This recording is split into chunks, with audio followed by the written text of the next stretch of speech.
de Jacobo. ¿Se acuerda que Jacobo lo mataron? A Pedro lo encarcelaron. Entonces empezó a ver muchas cosas. Y la semana pasada hablé un poquito rápido antes de entrar a seguir en el capítulo 13. Pero yo estaba, porque no me tocaba la semana pasada, entonces yo tuve que hacer así algo muy rápido, ¿verdad? Como el pastor Humberto me avisó de última hora, entonces ya lo tenía preparado, pero me quería compartir algo con ustedes. La forma como algunos de los apóstoles murieron. ¿Cómo fue su final de ellos? Fíjate nomás, Jacob, conocido como Santiago, el hermano mayor de Juan, fue decapitado por orden del rey Herodes. Nosotros leímos eso en el capítulo de Hechos, capítulo 12. Santiago, el menor, fue apedreado y golpeado hasta la muerte. Pedro fue crucificado de cabeza para abajo. Él dijo, yo no soy digno de morir exactamente como Jesucristo murió. Entonces él dice, lo voy a hacerlo de cabeza para abajo. Andrés fue crucificado en una cruz en una forma de X. Juan, el evangelista, murió de muerte natural. ¿Se acuerda que él va a la isla de Pátimos y ahí escribe? Y su final fue un final de todos lo menor o el peor, ¿verdad?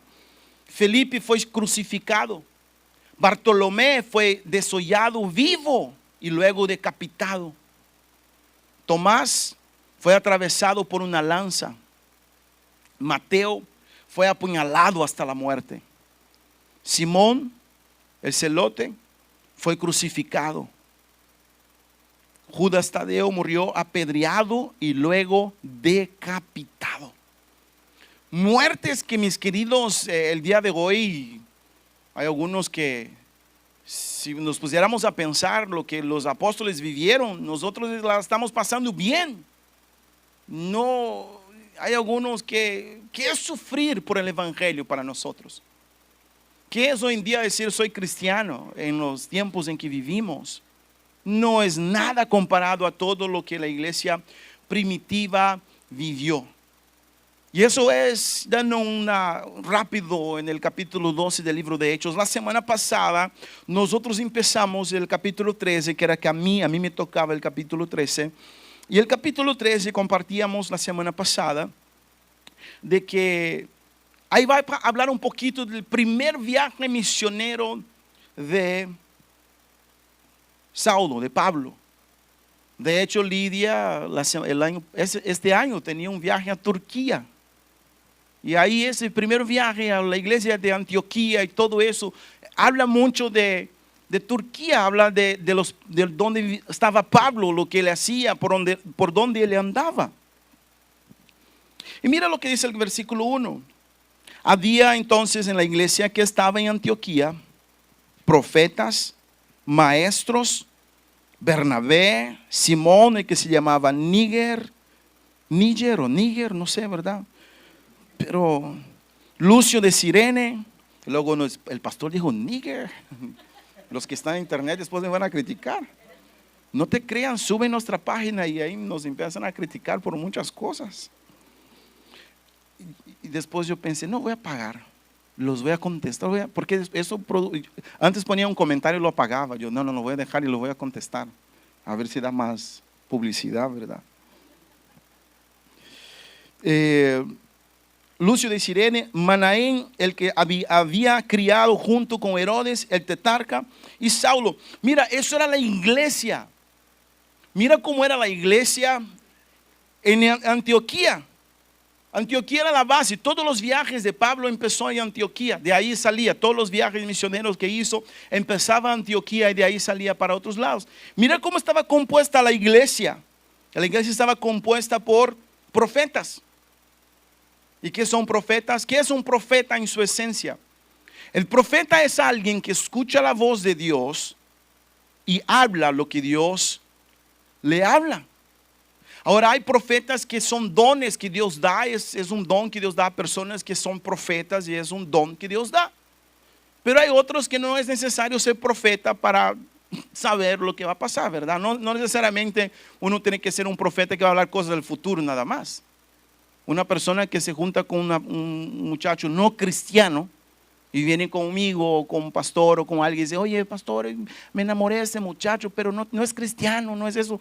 ¿Y qué crees usted? Bueno, no es necesario que uno sea profeta, ¿verdad? Para decir, bueno, o sea, o él te jala a ti o tú jalas a él, uno de los dos. O sea, hay dos cosas que pueden pasar, y sí es cierto. Si un no cristiano está con una persona cristiana, o uno jala a uno, o el otro al otro. Y hay casos que uno dice, bueno, es que yo así gané a mi esposo para Cristo. Qué bien, pero hay varios casos de personas que no fue así. Entonces, profeta, ¿qué es el profeta? El profeta es alguien que escucha la voz de Dios y habla lo que Dios está hablando al pueblo. Maestros. En la iglesia había maestro. ¿Qué es maestro? Hay gente que tiene el don de enseñanza. Hay personas que tú los puedes escuchar por horas, porque te sacan un tema y te ponen y siempre tienen esa facilidad. Es un don. Ahora, una persona que tiene el don de maestro no puede pensar que es más que él tiene el don de profeta, o el de profeta más que el de pastor, o el de pastor más de, ¿verdad? Algún don que Dios te ha dado, porque somos el cuerpo de Cristo. Somos la iglesia. ¿Qué somos nosotros? La iglesia. Entonces, en esta iglesia, la iglesia de Antioquía, había profetas, había maestros, pero también estaba Bernabé. ¿Quién era Bernabé? El nombre Bernabé es hijo de consolación. Ese significado de Bernabé es hijo de consolación. A Bernabé es aquel apóstol que la gente, él siempre miraba las cosas y decía las cosas de una forma más agradable. ¿Sabe? Gente que te puede decir algo de una forma más suave. Hay otros que es más duro, ¿verdad? No, hombre, no, pues que es más duro, más fuerte, más. Bernabé era aquel apóstol más comprensivo, aquel apóstol que era de la consolación, aquel que daba una palabra, que sabía expresarse, que sabía cómo hablar, evitaba el confronto. Que hay personas que les gustan el confronto, ¿verdad? Pero no, Bernabé era así. Ahí estaba en la iglesia. Había también Simón, el que se llamaba, ¿cómo se llamaba? Me ayuden, por favor. En el original, precisamente este Simón sí era de una parte de África. Sí era de una parte de África, y puede ser que también tenía un color así como el mío. Puede ser, porque era Simón de una parte ahí de África. Mire lo que está ahí escrito en Marcos capítulo 15, el versículo 21. Si alguien pudiera leer, por favor. Marcos capítulo 15, el versículo 21. ¿Quién puede leer?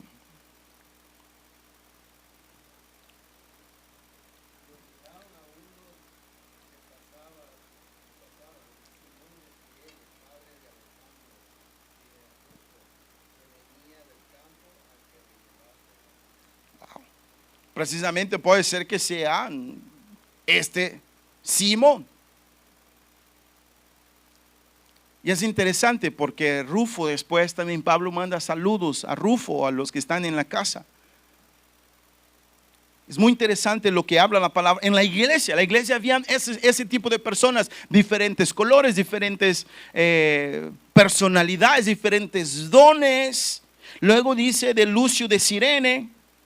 Probablemente puede ser un amigo de Simón, porque dice que era de Cirene. Luego también dice de Manaén, el que se había criado junto a quién. ¿Qué dice ahí? El que se había criado junto a quién. A Herodes. ¿Se acuerda lo que pasó con Herodes en el capítulo 12? Pero fíjate nomás, Herodes, y dice que esa persona, Manaén, era amigo de él. Era amigo de esa persona. Era como por decir, era una persona que tenía amistades, pero de cierta forma le llegó la palabra y llega a la iglesia. De cierta forma, una persona que, no sé, era una persona que tenía mucha influencia o tenía amigos de influencia, pero llega a la iglesia, acepta a Cristo, escucha el mensaje y es parte de la iglesia de Antioquía. Y estaba en la iglesia de Antioquía. Y también estaba ahí Saulo. ¿Y quién era ya leemos el pasado de Saulo? ¿Quién era Saulo? Saulo era una persona que perseguía a los cristianos. Saulo era una persona que tenía un carácter muy fuerte. Pero era la iglesia. ¿Cómo era la iglesia de Antioquía? Había gente que conocía a Herodes, que era amigo de Herodes. Había gente que tenía un color de piel como la mía. Había gente que, ¿verdad? Como Bernabé, que era más de consolación. Habían profetas, había maestros. Era la iglesia.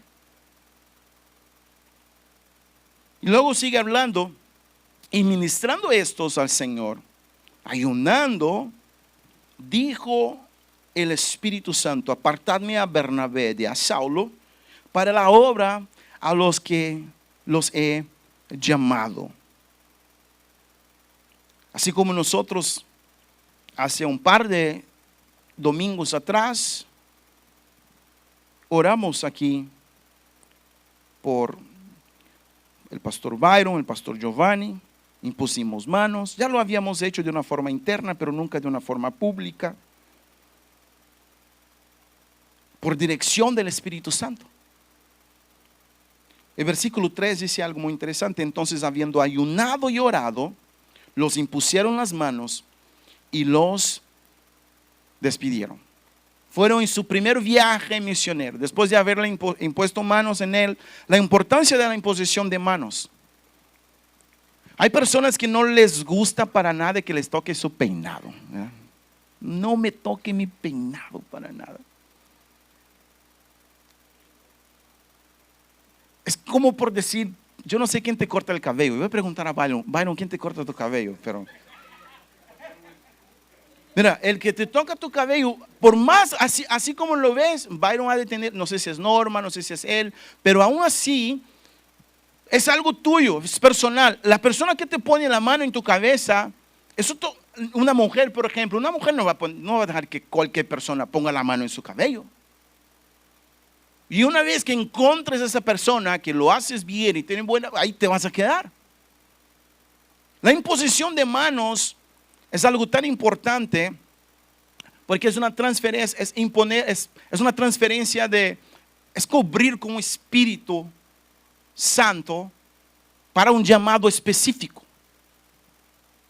Para un llamado específico. Hay algunas personas que no les gusta. Por eso es que cuidado a quien tú dejas poner la mano en tu cabeza. Hay gente que les gusta, que, ¿verdad?, siempre está queriendo, voy aquí, allá. Entonces cuidado a quien tú permites que ponga manos sobre ti. Hay una transferencia de espíritu. Una vez que una persona ora por ti, tú estás transfiriendo lo que tienes. Hay gente que reconoce eso y no les gusta imponer manos sobre las personas porque sabe que es algo muy delicado delante de Dios. Pero mira nomás, Saulo y Pablo, Saulo y Bernabé salen en su viaje misionero. Versículo 4. Entonces ellos, enviados por el Espíritu Santo, descendieron a Seleucia y de allí navegaron a Chipre. ¿Por qué Chipre? Porque Bernabé era de ahí, entonces empezaron ahí. Empezaron donde él estaba, empezaron en la ciudad donde ellos tenían familiaridad. Y llegados a Salamina, anunciaban la palabra de Dios en las sinagogas de los judíos. Tenían también a Juan de ayudante. Cuando llegan, lo que hacen, buscan una sinagoga, buscan un lugar para ir. La sinagoga, por decir, es como si fuera la iglesia de hoy en día. Es un lugar donde los judíos se reúnen. Y ahí estaban, pero también estaba Juan de ayudante. Este Juan después le va a dar un poquito de problemas a Bernabé y a Saulo. Probablemente algunos dicen que sí, otros que no, que era familiar de Bernabé. Más adelante van a ver que van a tener un poquito de problema justamente por cuestión de Juan, el ayudante. ¿Quién era Juan? El ayudante. Ahí estaba.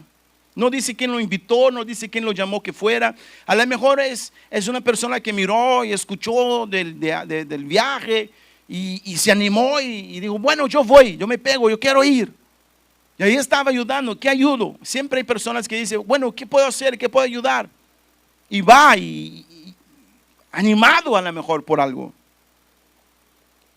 Y habiendo atravesado toda la isla de hasta Pafos, hallaron a cierto mago, falso profeta, judío, llamado Bar Jesús.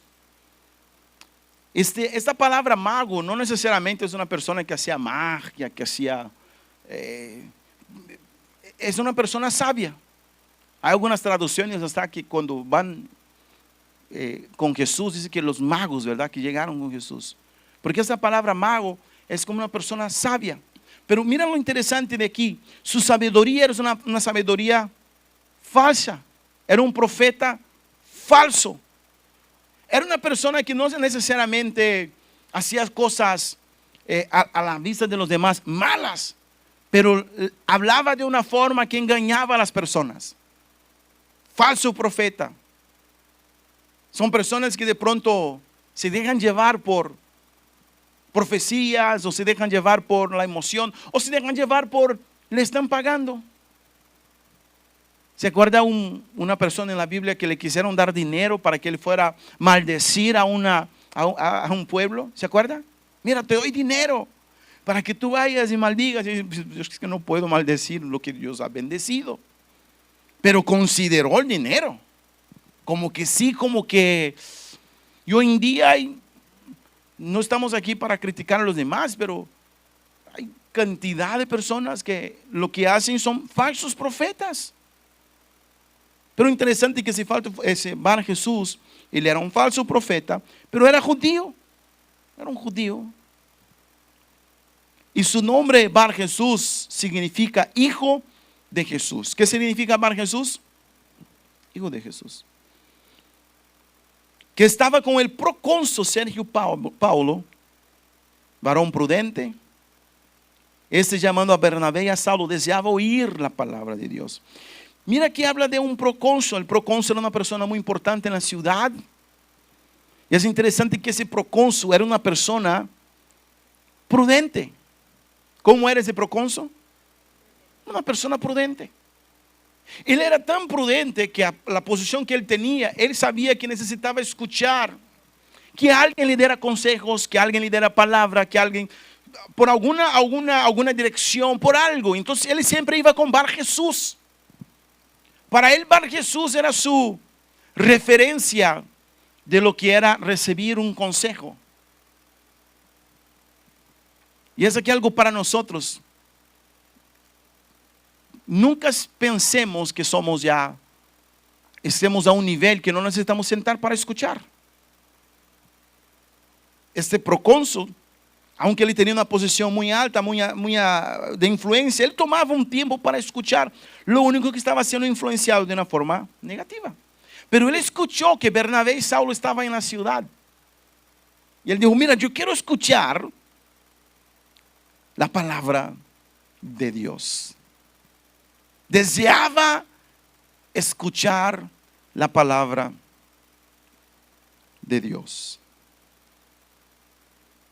Entonces, bueno, versículo 8. Pero le resistía ¿quién? ¿Quién es Elimas? Es el mismo Bar Jesús.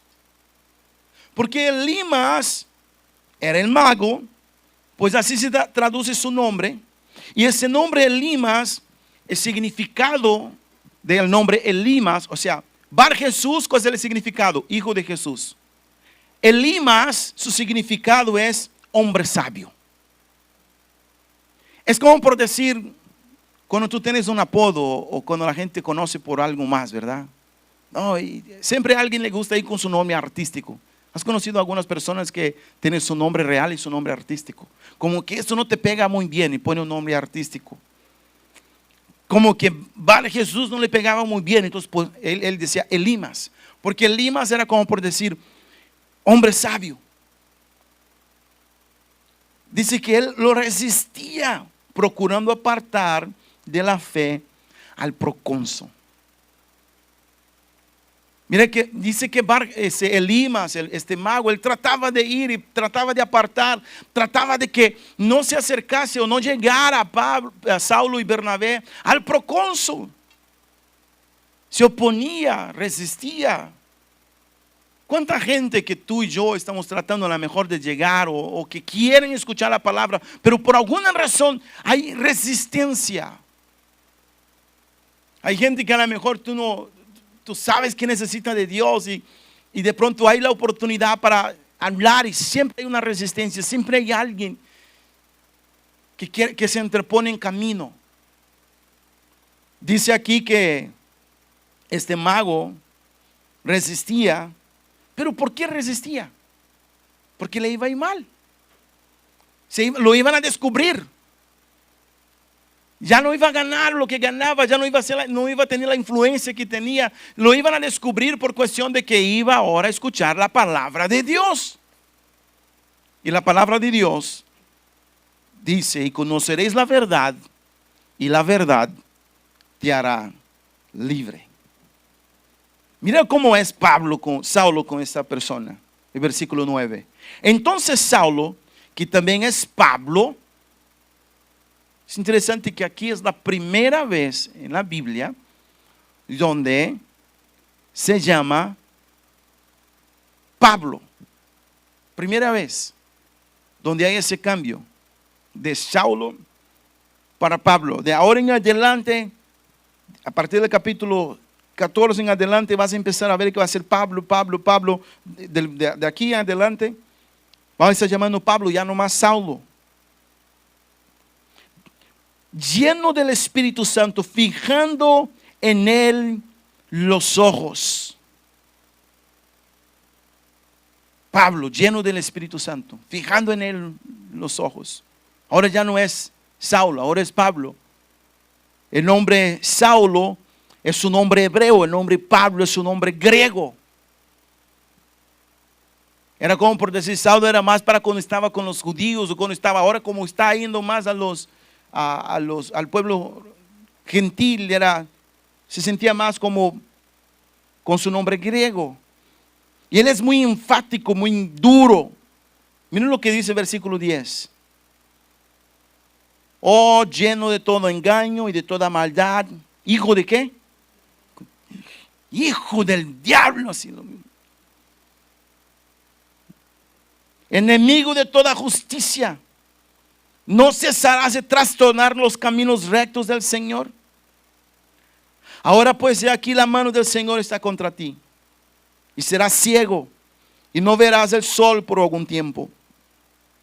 Y inmediatamente cayeron sobre él oscuridad y tinieblas, y andando alrededor buscaba a quien le condujese de la mano. Dice que Pablo se enoja y lo ve y dice, ¿sabes qué? Hijo del diablo, ¿cómo te atreves a hacer eso? Y empieza a hablar y luego dice, ¿sabes qué? Vas a estar ciego. Inmediatamente quedó ciego. Inmediatamente alguien lo tenía que llevar de un lado para otro. Y el procónsul, mirando todo eso, ahí estaba el procónsul mirando todo lo que estaba pasando. El procónsul dice, entonces el procónsul, viendo lo que había sucedido, creyó maravillado de la doctrina del Señor. Creyó que maravillado de la doctrina. ¿Alguien me puede decir qué quiere decir la palabra doctrina? ¿Ah? Enseñanza, las directrices, o sea, doctrina. Yo me acuerdo allá en mi país, yo nunca me bauticé, porque la doctrina de la iglesia era los que jugaban soccer no se podían bautizar. Esa era la doctrina de la iglesia, no estaba en la Biblia eso. Pero dice, no, son leyes y reglas. Él quedó maravillado de cómo era que Pablo y empezó a hablar y quedó maravillado de lo que Pablo estaba enseñando, quedó maravillado de la forma como fue hablado a él directamente. El procónsul quedó maravillado.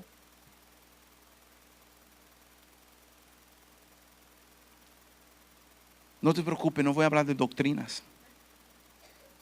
Doctrina no es que tan grande sea tu falda o que tan grande, si trae velo o no trae velo, ¿verdad? Si los cantos son rápidos o ¿verdad? O no. Doctrina tiene que ver con lo que la palabra de Dios nos enseña. Tiene que ver con la doctrina del Señor, lo que es la santidad, la justificación, la santificación. Hoy en día nosotros estamos jugando a ser cristiano y mucha gente haya bonito ser cristiano. O sea, todos son cristianos hoy en día, ¿verdad? Pues qué bonito. Hoy en día la gente vive y todos los muertos, toda la gente que se muere van para el cielo. Todos los que mueren, ya nunca has visto a alguna persona que dice, mira, se fue para el infierno.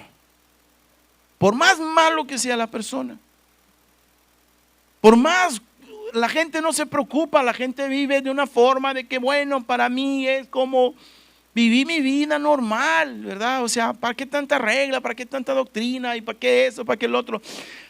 Y no podemos ser ni un extremo ni otro, pero si todos vamos para el cielo, entonces ¿para qué aceptar a Cristo, verdad?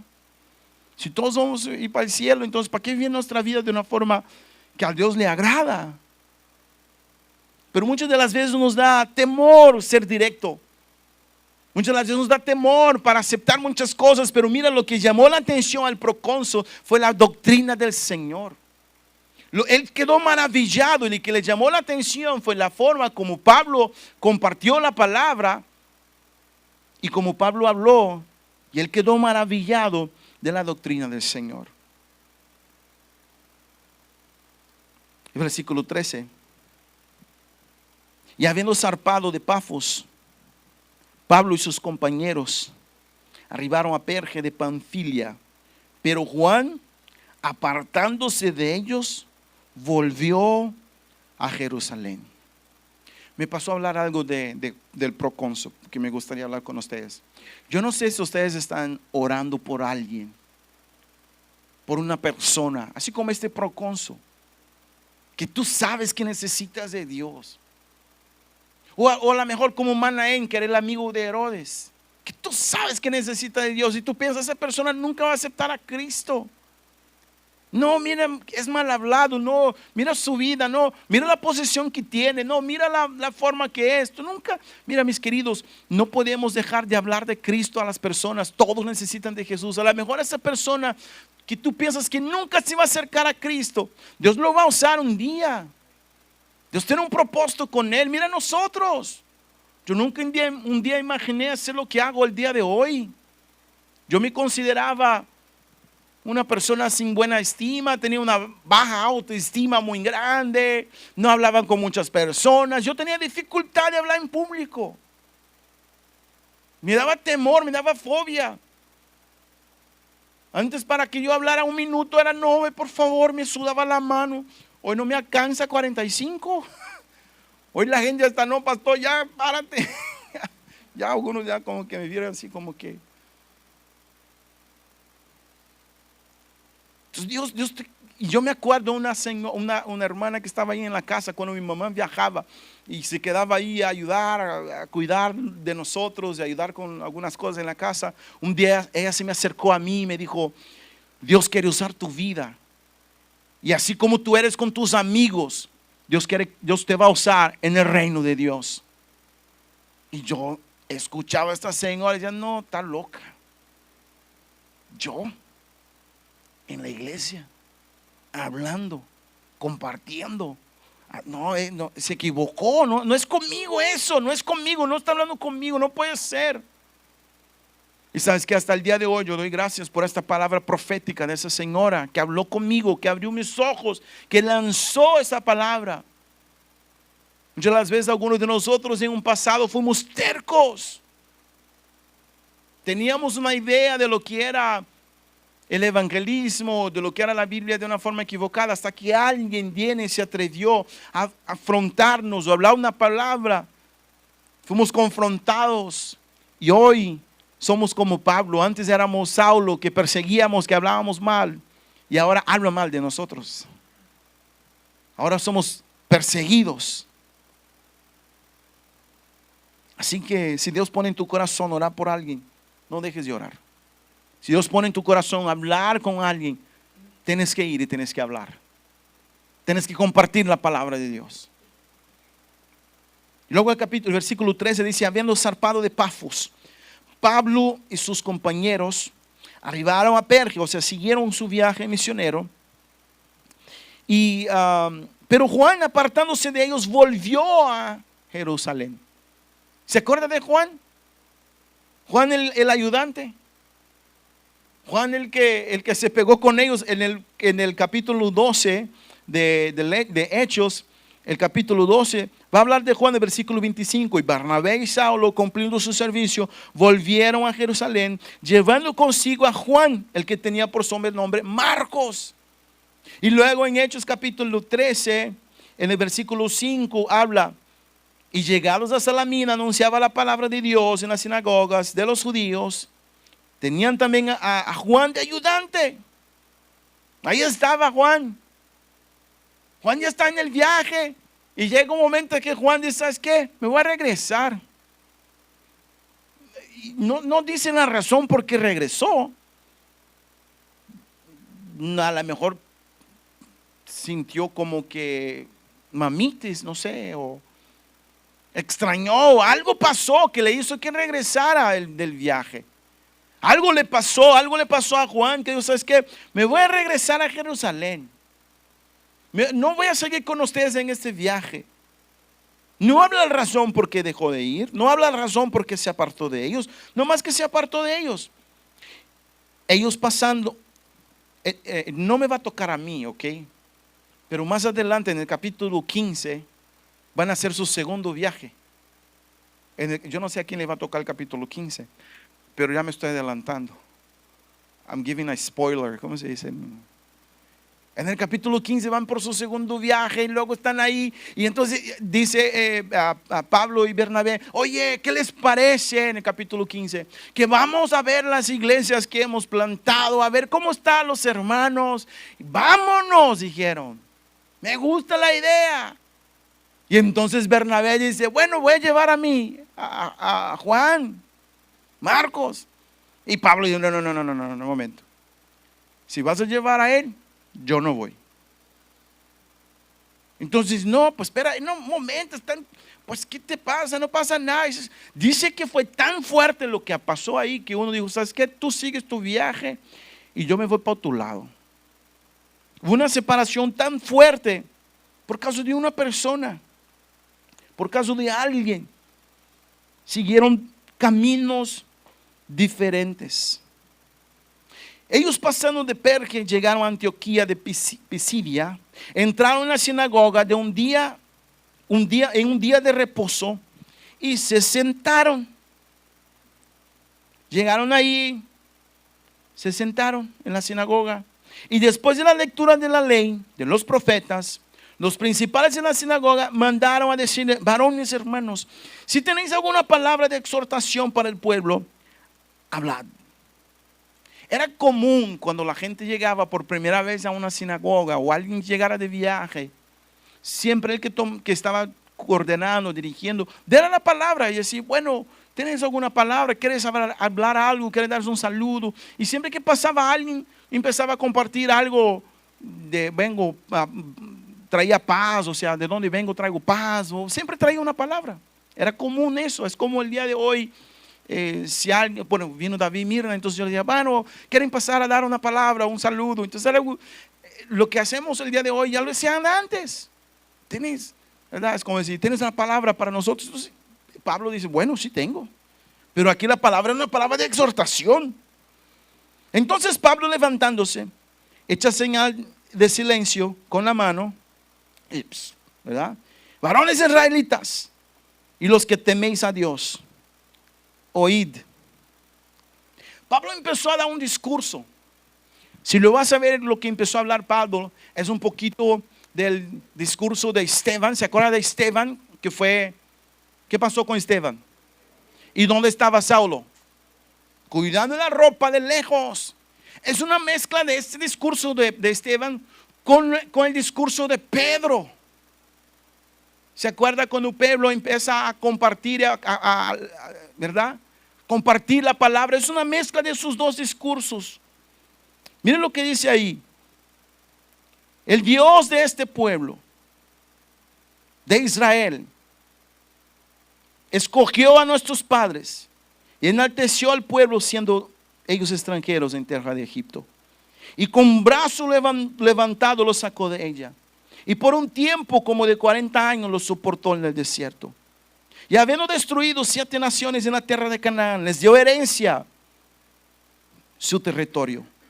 Después de como 450 años les dio jueces hasta el profeta Samuel. Él empieza a hablar del pueblo. ¿Sabía que el pueblo judío, para ellos la tierra tiene mucho valor? Hasta el día de hoy algunos judíos quieren regresar a Israel porque ellos pueden estar en otro lado, pero siempre están pensando en Israel. Ahora que cuando pasó lo que pasó en Israel, Génesis tenía un amigo que es judío, que está en el army. Él regresó rápido, se fue para allá. Porque un judío, su territorio es algo importante para ellos. Él empezó a hablar de los profetas. Luego pidieron rey y Dios le dio a Saúl, hijo de Cis, varón de la tribu de Benjamín, por 40 años. Quitado levantó por rey a David, de quien dio también testimonio diciendo: he hallado a David, hijo de Isaí, varón conforme a mi corazón, a quien hará todo lo que yo quiero. De la descendencia de y conforme a la promesa, Dios levantó a Jesús por Salvador de Israel. El día hace algunos días celebramos la Navidad. Jesucristo vino a este mundo como Salvador del mundo. Ahora, todo lo que habló Pablo ahí era algo que los judíos ya sabían. De los profetas, del rey, del territorio, todo eso. Pablo está leyendo y todo eso para ellos es algo bueno. ¿Qué exhortación es esa? Todo eso ya sabemos. Y entonces Pablo entra ahora en algo que a lo mejor para ellos tenían que abrir sus ojos. Que era de la descendencia de y conforme a la promesa, Dios levantó a Jesús por Salvador a Israel. Y ahí es un confronto con ellos, un confronto en su vida. Antes de su venida predicó Juan el bautismo de arrepentimiento a todo el pueblo de Israel. Mas cuando Juan terminaba su carrera, dijo: ¿qué pensáis que soy? No soy yo el más, y aquí viene tras mí uno que no soy digno de desatar el calzado de los pies. Y termino en el versículo 26. Varones, hermanos, hijos del linaje de Abraham, y los que entre vosotros tenéis a Dios, a vosotros es enviada palabra de salvación. Vamos parar, por favor. Fíjate nomás, yo me pongo a pensar, Pablo ahí parado en la sinagoga, hablando a los judíos, a los que estaban ahí. Habían judíos, habían gente que se consideraba judíos. Habían judíos habían personas que no eran judíos, pero se habían circuncidado para ser parte ahí de la sinagoga. Y entonces Pablo empieza a hablar de cómo Dios, el territorio, la promesa y los reyes y los profetas y aquí, pero todo eso ellos ya sabían. Pero luego llega y dice que Jesucristo es la promesa, que eso es lo que tantos habían esperado, ya estaba entre nosotros. Jesucristo. Él empieza a hablar de la salvación. Él empieza a hablar: a vosotros es enviada la palabra de esta salvación. Se atrevió hoy a hablar salvación, compartir salvación. Que tú y yo tengamos en eso, la oportunidad que tengamos, hablamos de salvación. Hablemos de Jesús. Era lo que hacía Pablo. Pablo buscaba la oportunidad para hablar de Jesús, un mensaje cristocéntrico, un mensaje de confrontación, un mensaje que pudiera llegar a su vida, de que Jesucristo es la esperanza para este mundo. Estaba en un viaje misionero Y yo quiero terminar ese tiempo cantando este canto. Enciende una luz y déjala brillar. La luz de Jesús que brilla en todo lugar. Que tú y yo seamos la luz de Cristo. Que tú y yo seamos los que compartamos de Jesucristo a las personas. Que tú y yo no nos cansemos de hablar de Jesús. Sé luz en medio de la oscuridad.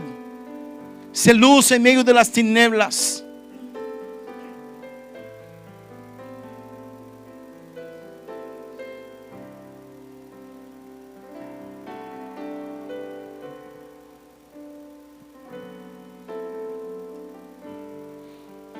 Enciende una luz y déjala brillar.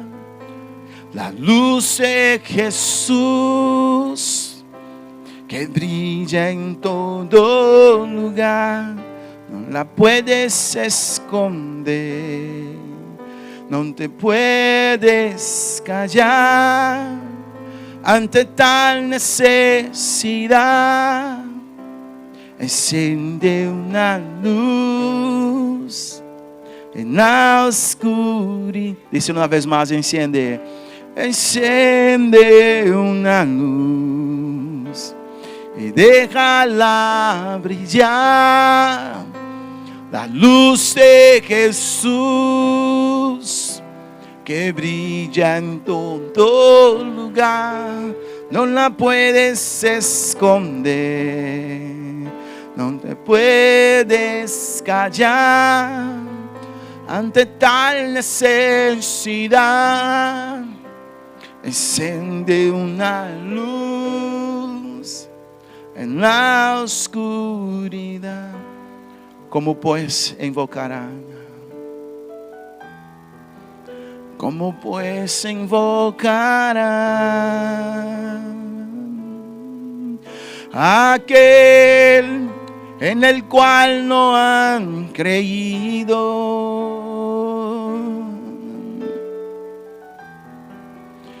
¿Y cómo creerán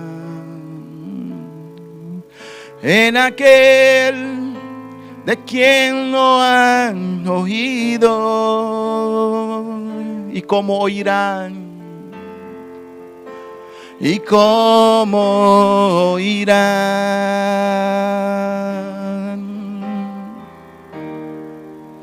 si nadie les predica?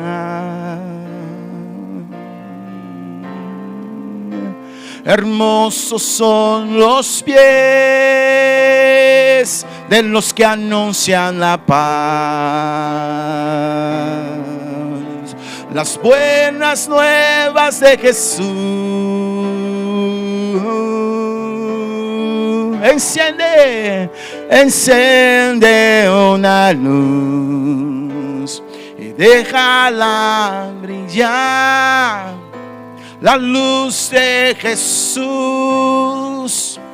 que brilla en todo lugar. No la puedes esconder, no te puedes callar ante tal necesidad. Enciende una luz en la... Dice una vez más, enciende. Enciende una luz y déjala brillar. La luz de Jesús que brilla en todo lugar. No la puedes esconder, no te puedes callar ante tal necesidad. Enciende una luz en la oscuridad. Mi oración es que esta llama que es Jesucristo en nuestro corazón nunca se apague.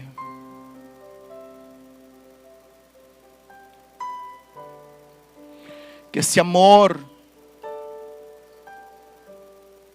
nunca se apague. El amor por las almas.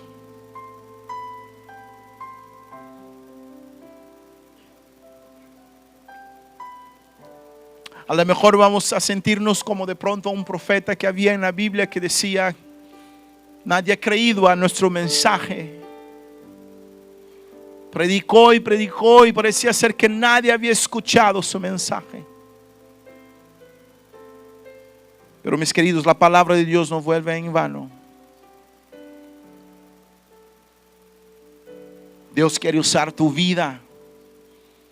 Que al estudiar y seguir leyendo el libro de Hechos, podamos ser como Pablo y Silas, Pablo y Bernabé, como Esteban, como otras personas, que nos motivemos más a compartir del amor de Jesucristo, de la salvación que hay en Jesús.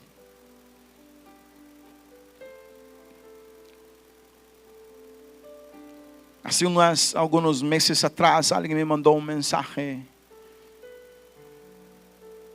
de una iglesia que Dios lo ha levantado. Esta iglesia aquí en Estados Unidos y el mundo, la iglesia se llama, no voy a decir el nombre de la iglesia para no dar propaganda, no. Toda la gente del mundo es una iglesia aquí de Estados Unidos. Es en Northern California. Entra un mensaje y dice: Pastor Wilson, yo necesito hacer algo por ustedes. Me gustaría invitarlo que viniera aquí a la iglesia tal. Hoy soy parte del equipo de la iglesia, tengo una responsabilidad aquí. Me gustaría que usted viniera porque me gustaría compartir, dar lo que nos han dado a nosotros. Y esa persona es un joven que aceptó a Cristo. Yanira lo invitó a la iglesia. Y él decía: yo acepté a Cristo en un mensaje suyo. Era un squinkle. ¿Cómo se dice squinkle en inglés? Es un chamaco. Pero mírate nomás cómo Dios lo ha levantado y cómo ahora está siendo de influencia. Gente de todo el mundo va a esta iglesia. Tenía una escuela, tenía un college. La gente va a estudiar. Es una persona que llegó nomás porque Yanira lo invitó. Es más, la mamá ni quería ni nada saber de Dios. Le comenté a Yanira eso y me dice: la mamá y nada. Y mira, ahora la mamá es cristiana. Le pidió perdón a Yanira por todo lo que le había dicho. El muchacho ahora está casado, sirve a Dios en una iglesia de influencia. Mira nomás, la palabra que Dios va a poner en tu corazón va a influenciar a otras personas. La palabra de Dios no vuelve en vano. Mis queridos, sigamos adelante. Gracias por escucharme. Gracias por tomar el tiempo de escuchar la palabra de Dios, que es viva, que es eficaz. Y siga leyendo el capítulo 13 de Hechos. Amén. Un aplauso, Señor Jesucristo.